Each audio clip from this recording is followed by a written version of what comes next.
మౌన పోరాటం మౌన పోరాటం. ఇప్పుడు నువ్వే నన్ను తీసుకొచ్చి దాచేసి నిజంగా కిడ్నాప్ అయినట్టు నమ్మించేశావు. దాంతో వాళ్ళకి నిజంగా పిచ్చెక్కిపోయి ఉంటుంది. నువ్వు ఊహించిందే జరిగింది జానకి. నీ తెలివితేటలకి చాలా సంతోషంగా ఉందక్కా. కానీ నీకిబ్బంది అవుతున్నందుకు నాకు చాలా బాధగా ఉంది జానకి.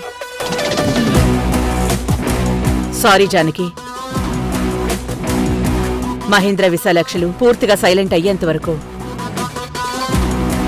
కళ్యాణ్ రాముణ్ణి పూర్తిగా బాగు చేసేంతవరకు కొద్ది రోజులు నువ్విక్కడుండక తప్పదు. వాళ్ళకి మనిద్దరం ఉన్నామని తెలియడంతో పాటు నీకు చూపు రాలేదని కన్ఫర్మ్గా తెలిసిపోయింది. అందుకే నిన్ను వెతికి పట్టుకుని నా మీద కేసు పెట్టి అరెస్ట్ చేయించాలని చాలా ట్రై చేస్తున్నారు.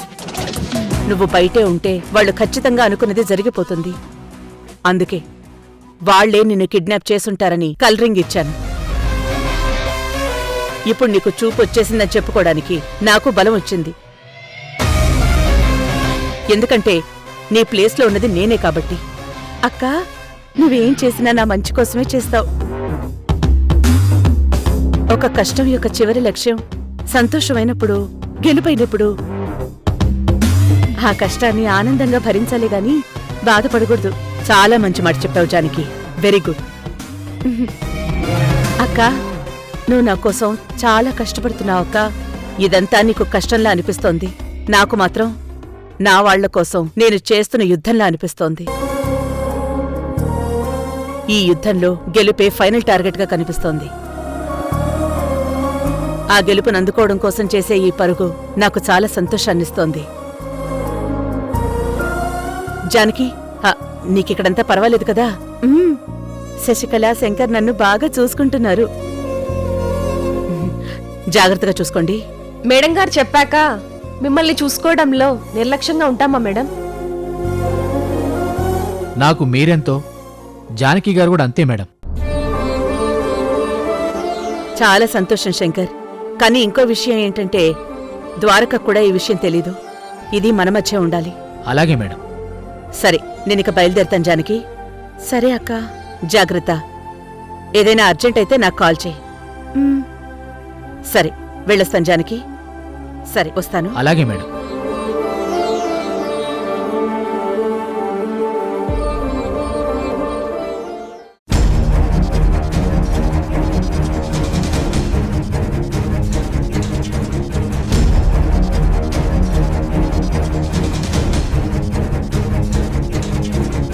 శంకర్, నువ్వు నాతో పాటు రా. సరే మేడం. వస్తాను. Okay madam.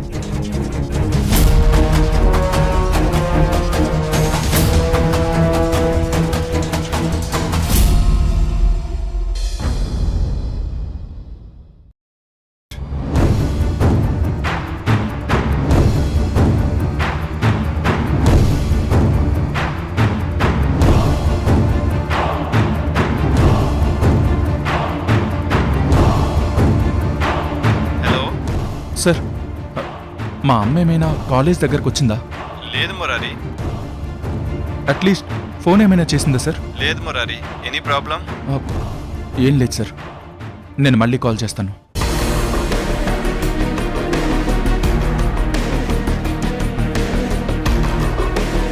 ఆ అజ్ఞాన వ్యక్తి ఎవరు? అసలు వాళ్ళు తీసుకువెళ్ళింది దుర్గనా, జానకినా? నక్షత్ర, తప్పుకో. అమ్మేది? ఇది ఇంకా బాగుంది. నేనేదో ఆవిడ్ని నా హ్యాండ్ బ్యాగ్ లో పెట్టుకుని తిరుగుతున్నట్టు అడుగుతున్నావేంటి? అవును, అమ్మ ఎక్కడుందో ఖచ్చితంగా నీకు తెలుసు. రా, వెళ్దాం. ఎక్కడికి? అమ్మ దగ్గరికి. అమ్మ దగ్గరకా? ఆవిడ ఎక్కడుందో నాకు తెలుసుంటే నేను వెళ్ళి తీసుకొచ్చి నీకు అప్పచెప్పేదాన్ని. ఏయ్, నోరు మూసుకుని రా. అమ్మని సువర్ణ, మహేంద్ర కలిసే కిడ్నాప్ చేశారు. అది నాకు తెలుసు. మురారి, తెలిస్తే వెళ్ళి వాళ్ళనే అడిగి మీ అమ్మని ఇంటికి తీసుకొచ్చేయచ్చు కదా. మధ్యలో నక్షత్రం ఎందుకు?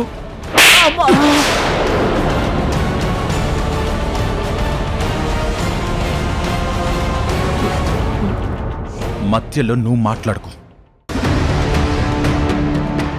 నువ్వు పద. అయ్యో, వాళ్ళకి తెలీదని మహేంద్ర గారు ఆల్రెడీ చెప్పారు కదా. అయితే సువర్ణ దగ్గరికి వెళ్దాం, పద.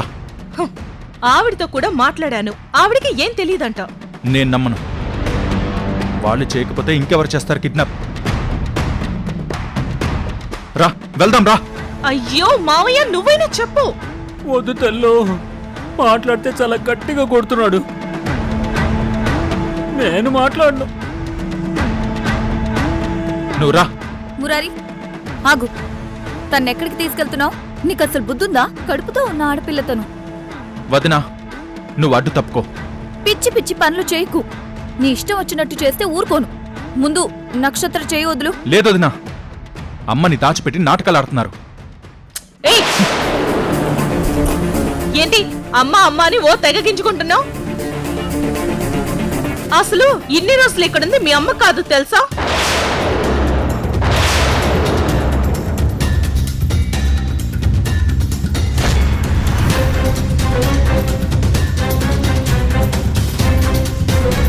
ఏంటి? ఇదే నిజం.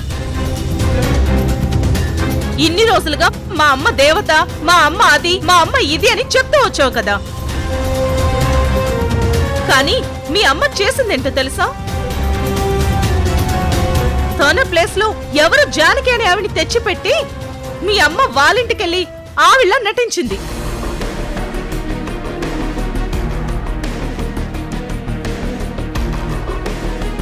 ఏయ్, మా అమ్మ గురించి పిచ్చి పిచ్చి స్టోరీలు చెప్పావంటే?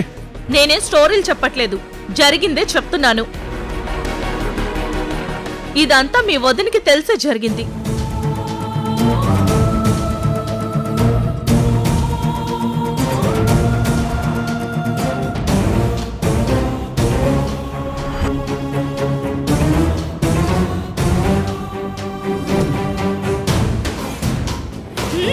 తనేమీ చెప్పదు, తేలు కుట్టిన దొంగ.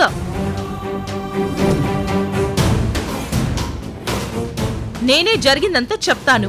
హరిశ్చంద్ర ప్రసాద్ అని నీకు హార్ట్ ట్రాన్స్ప్లాంట్ చేయించాడు కదా ఆయన.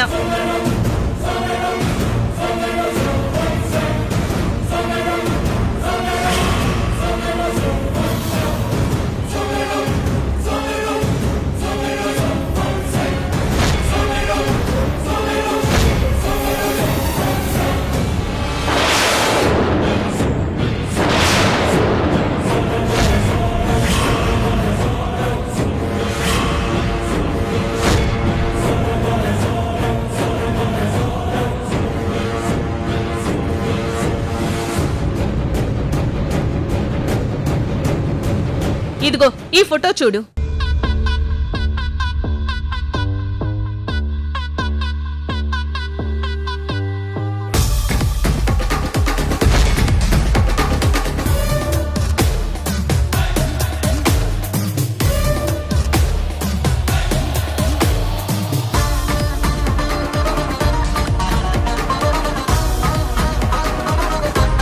ఈ హరిశ్చంద్ర ప్రసాద్ కోడలే ఈ జానకి.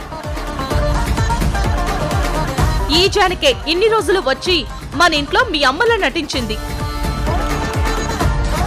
మీ అమ్మ ఇప్పటికీ వాళ్ళింట్లో జానకిలా నటిస్తుంది.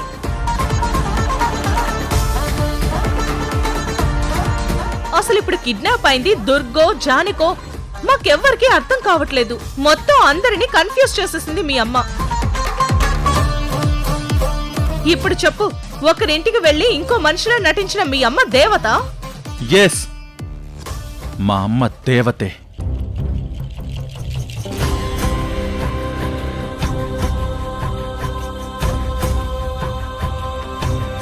నిజంగా చాలా గొప్ప పనిచేసింది మా అమ్మ. మురారి, అవును వదినా, అమ్మ చేసింది సాయం కాదు, త్యాగం.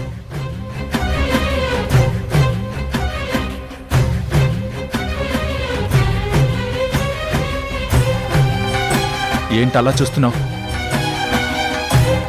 నేను ఈరోజు బతికుండడానికి కారణం ఆ హరిశ్చంద్ర ప్రసాద్ గారే. ఆయన కొడుకుని బ్రతికించాడని వాళ్ళ కుటుంబాన్ని చక్కదిద్దడానికి అమ్మ వెళ్ళి ఆ జానకమ్మలా నటించి వాళ్ళ కష్టాలు తీర్చి ఆయన రుణం తీర్చుకుంటుంది. మురారి అది పాపం అమ్మ వాళ్ళింట్లోకి వెళ్ళి ఎన్ని కష్టాలు పడిందో. ఓరి నా మొగుడోయ్, నువ్వు ఒకలా రియాక్ట్ అవుతావు అనుకుని బ్యాక్ స్టోరీ అంతా చెప్తే ఈ రియాక్షన్ ఏంట్రా బాబు? నువ్వు నా మొగుడివే కాని నిన్ను అర్థం చేసుకోవడం మాత్రం నా వల్ల కావట్లేదురా బాబు.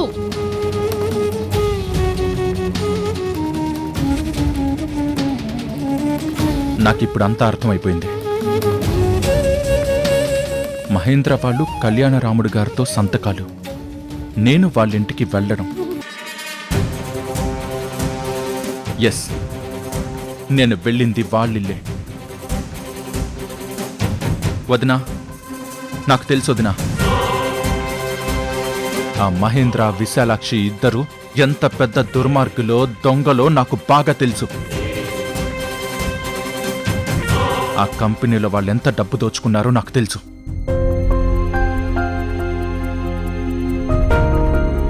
ఏ నక్షత్ర, నిజంగా మా అమ్మ చాలా గొప్ప పనిచేసింది, చాలా గొప్ప పనిచేసింది.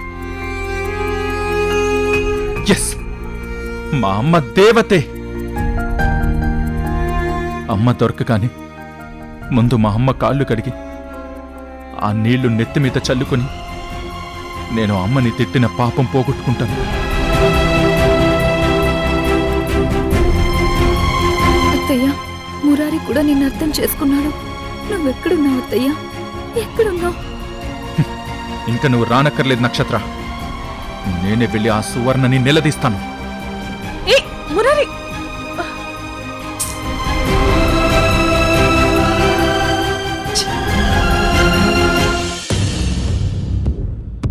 ఏంటి విశాలాక్షి అర్జెంటుగా రమ్మన్నారు? Please come SIT.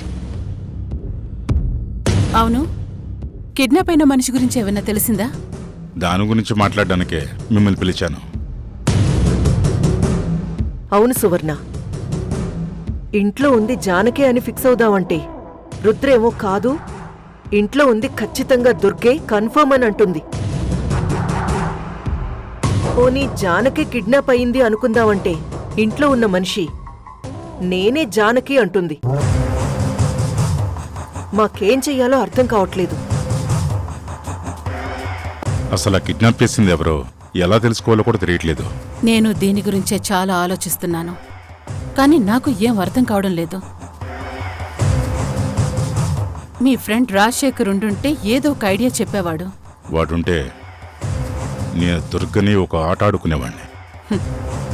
అలా అనుకునే దుర్గని ఇరికించిపోయి రాజశేఖర్ ఇరుక్కొని అరెస్ట్ అయి వెళ్లి లోపల కూర్చున్నాడు. ఆ దుర్గ మామూలుది కాదు. ఇప్పుడు కిడ్నాప్ అయిన దాని గురించి ఎలా తెలుసుకోవాలి? నాకు మాత్రం కిడ్నాప్ అయింది జానకేనేమో అనిపిస్తుంది. ఏ ఎందుకలా? దుర్గ అయితే ఇంతసేపు సైలెంట్గా ఆ కిడ్నాపర్స్ దగ్గరుండదు, ఎలాగోలా తప్పించుకొని వచ్చేస్తుంది. అలాగని దుర్గే ఇక్కడ ఉండుంటే కూడా అలా సైలెంట్గా ఉండదు. తన ప్లేస్లో ఉన్న జానకిని సేవ్ చేసే ప్రయత్నాలు చేస్తుంది. ఇది కరెక్ట్, ఇది కరెక్ట్. కానీ ఏది కరెక్టో కనిపెట్టే దారేది? చిచి, జీవితంలో ఇంత కన్ఫ్యూజన్లో ఎప్పుడు పడలేదు. ఓ ఐడియా. ఏంటది? మన ఆఫీస్ అకౌంట్లోంచి కొంత అమౌంట్ మాయం చేసి అకౌంట్ బుక్లో కొన్ని అంకెలు మార్పించి దుర్గే జానకిని మాయం చేసి జానకి ప్లేసులోకొచ్చి చాలా డబ్బు కొట్టేసిందని కమిషనర్ గారికి కంప్లైంట్ ఇస్తే ఏంటి? ఐడియా బాలేదా? సూపర్గా ఉంది. సూపర్. Yeah, I know. నిజంగా ఈ పని ఎప్పుడో చేసుండాల్సింది మనం. ఇప్పటికైనా మించిపోయింది లేదు. మనం వెళ్ళి కంప్లైంట్ ఇస్తే కమిషనర్ గారు ఇంట్లో ఉన్న దాన్ని ఇంటరాగేషన్కి పిలుస్తారు. అప్పుడు తను ఎవరనేది ఐడెంటిటీ తెలిసిపోతుంది. ఓకే, వెంటనే మనం వెళ్ళి కంప్లైంట్ ఇచ్చేద్దాం. పదండి, ఇప్పుడు దుర్గ దొరికిపోవాల్సిందే.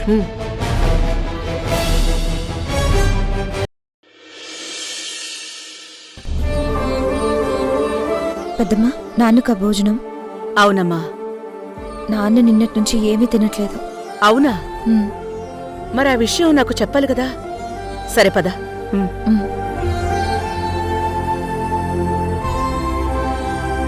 నా జానకి ఎక్కడికి వెళ్ళిందో, ఎవరు కిడ్నాప్ చేశారో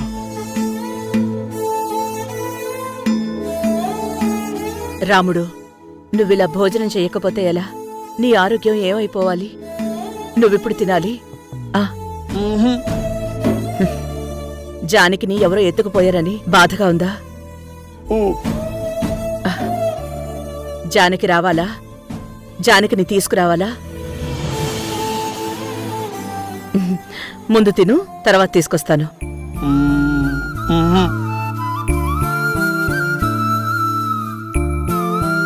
నువ్వు భోజనం చేయకపోతే నేను నిజం దాచిపెట్టి ప్రయోజనం ఏంటి?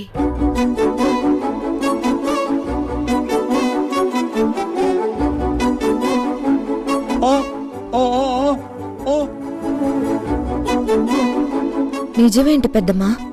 జానకిని నేనే దాచిపెట్టాను.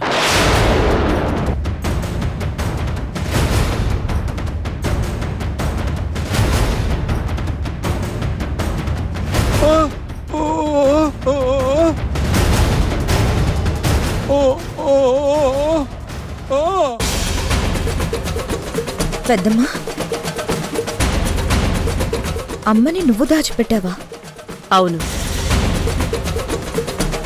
నేనే జానకిని దాచి వేరెవరో కిడ్నాప్ చేసినట్టు అందరినీ నమ్మించాను.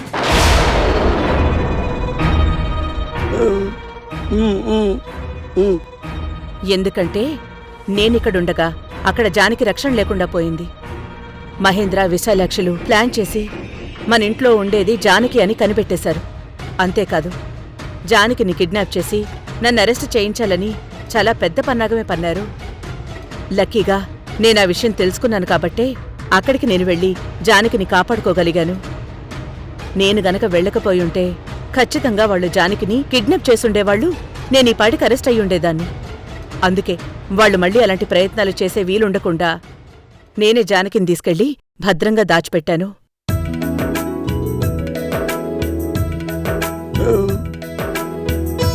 ఇక్కడ నేను చెయ్యాల్సిన పనులకి అక్కడ ఆ ఇంట్లో ఉన్న జానకి అడ్డమైపోతోంది. నక్షత్ర, రఘురాముల వల్ల చీటికి మాటికి నేనక్కడికి పరుగులు తీయాల్సొస్తోంది. ఇక్కడ పనులకు ఆటంకాలొస్తున్నాయి. అందుకే విశాలక్షి వాళ్ళని డిఫెన్స్లో పడేసి వీలైనంత త్వరగా ఇక్కడ పనులన్నీ పూర్తి చేసి జానకికి కంటి ఆపరేషన్ కూడా చేయించేసి రాముడికి బాగైన వెంటనే జానకిని ఇక్కడికి తీసుకొచ్చి మీకు అప్పగించి మీ సంతోషాన్ని చూడాలనుకుంటున్నాను. పెద్దమ్మా, ఎంత మంచి పని చేసావు పెద్దమ్మా. సౌందర్య,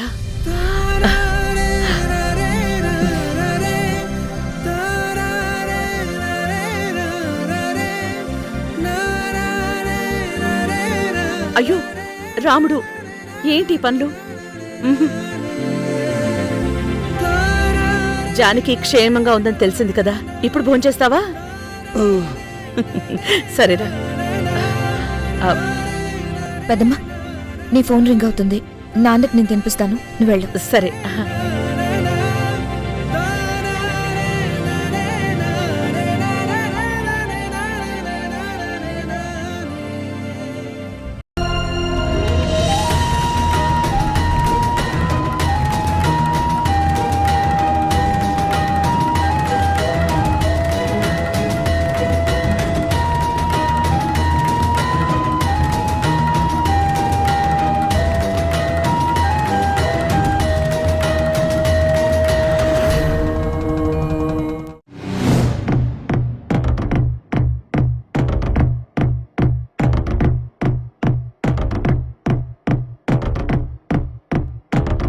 నమస్తే కమిషనర్ గారు. నమస్తే మేడం. నమస్తే సార్.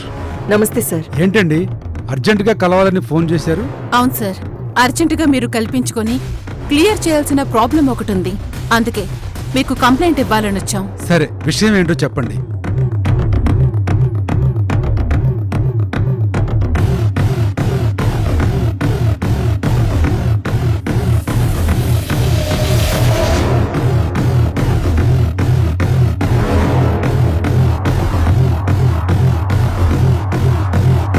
అది జరిగిందని హాస్పిటల్ బిల్స్, ప్రిస్క్రిప్షన్స్ అన్నీ చూపించి మా కంపెనీ షేర్ హోల్డర్స్ అందర్నీ నమ్మించింది. కంపెనీ చైర్పర్సన్ అయ్యి సీఈఓగా సీట్లో కూర్చుండిపోయింది. కోట్ల రూపాయలు కొట్టేస్తుంది. మరి అంతమంది షేర్ హోల్డర్స్ ఆవిడ చూపించిన ప్రూఫ్స్ నమ్మారు అంటే అందులో నిజం ఉండి ఉంటుంది కదా. లేదు సార్, మా జానకి నిజంగా చూపు రాలేదు. అని మీకెలా తెలుసు? ఓసారి రోడ్లో మా జానకి కనిపించింది. తడుపుకుంటూ ఆటో దిగింది, తడుపుకుంటూ నడుస్తుంది. అంత బిగ్ షాట్ ఆటో దిగిందా? మరి దుర్గా మిడిల్ క్లాస్ కదండి. ఆ దుర్గా ప్లేస్లో నడుస్తున్న జానకి ఆటోలోనే తిరగాలి కదా.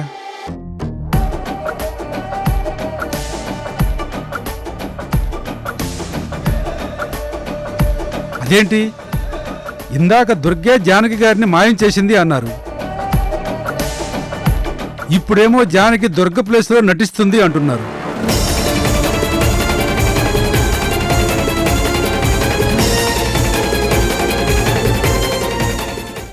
ఇంకా మంచితనం నటించకు. నేను నిన్ను అమ్మ అని పిలవను.